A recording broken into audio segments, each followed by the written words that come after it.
खौ बयनिसिमबो जासिहरनाय जाबाय। आंनि नामा दिपान्जलि ब्रह्म। आं थाखो 4आव फरायो। आंनि फारि नङा 3। आं दोंसे खन्थाइ आवरायनो नागिरदों। बे खन्थाइनि नामानो जाबाय बिबार खानाय। फै लोगोफोर बिबार खादिनि ज' फारा फारि बारदों बिबारा गावलां गावथां गोमो गोजा गुफुर लाइगां सिखिरिया बिदै सोबबाय बाहां बिरहां सुदेम फुं सानजा रोबैयाव नुजाबाय हनै सानालाय अख्राङाव दाउमा दाउसाया बासानिफ्राय बिरलांबाय जोंनि बिबार खानायनि सम जाबाय। फै लोगोफोर बिबार खादिनि ज' फारा फारि खोलानि बार बारबोयोब्ला बिबारा सिरिलांगोन सान्दुं गोसा जायोब्ला बिबारा रानज्रिंलांगोन बारदोंसै दानो सुदेम बार बिबारखौ खादिनि फैदो माबार।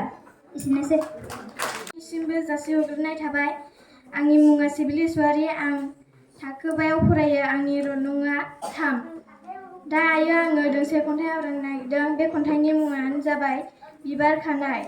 फै लोगोफोर बिबार खादिनि ज' फारा फारि बारदों बिबारा गावलां गावथां गोमो गोजा गुफुर लाइगां सिखिरिया बिदै सोबबाय बाहां बिरहां सुदेम फुं सानजा रोबैयाव नुजाबाय हनै सानालाय अख्राङाव दाउमा दाउसाया बासानिफ्राय बिरलांबाय जोंनि बिबार खानायनि सम जाबाय।